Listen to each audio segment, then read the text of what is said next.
Hey guys, Brady here with your daily tennis lesson. So we are looking at the two-handed backhand with an open stance today. So Mark's going to kind of demonstrate this for us because he's got the two-handed backhand in this group. Not to say that a one-handed backhand like myself couldn't use this, but it's really circumstantial. I've got to be served a pretty large ball where I'm almost just jammed for me to feel like an open stance backhand benefits my one-hander.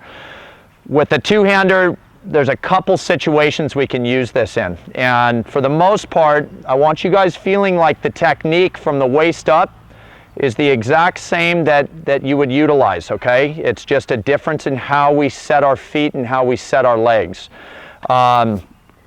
Usually we're gonna be pressed for a little bit of time for us to use the open stance. If you guys watch Serena Williams, Nadal, those two pop out to me where they use this pretty much every time they hit a backhand. I'm still a believer that the neutral or more step-in two-handed backhand is better for club level players a majority of time.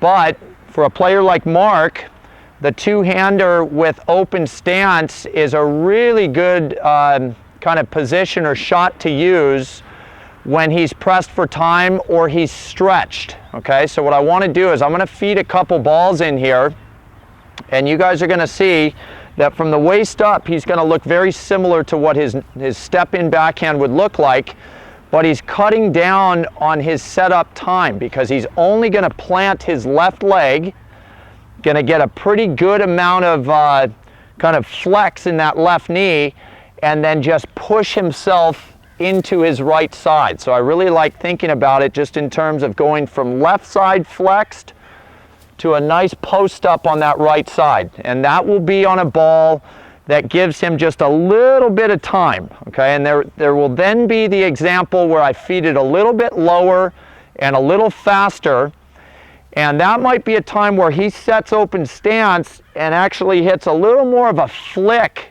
backhand where his weight might stay on his left side, and he's kind of in agreement. That's a time where he maybe is playing against a volleyer, and that might be his passing shot attempt where he's going for broke anyways, so the weight transfer is not as important in that situation.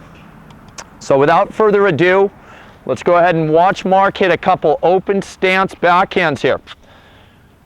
You guys will see on these first couple, he'll have a little more time, so you will see that full weight transfer from right to left, or from left to right, excuse me. Watch that again.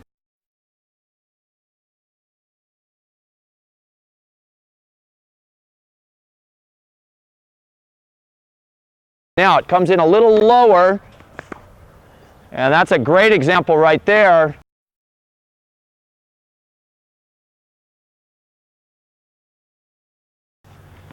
You know, Mark would have had no ability there, you guys, to step into that shot with his right foot.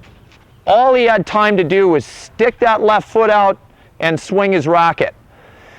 So that's really an example against a big server, against somebody who's stretched you into the ad side of the court.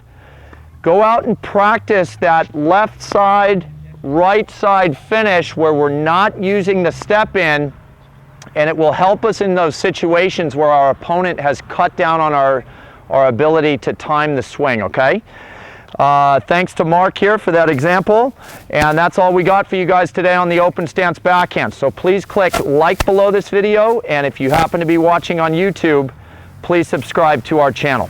Thanks, and we'll see you guys soon.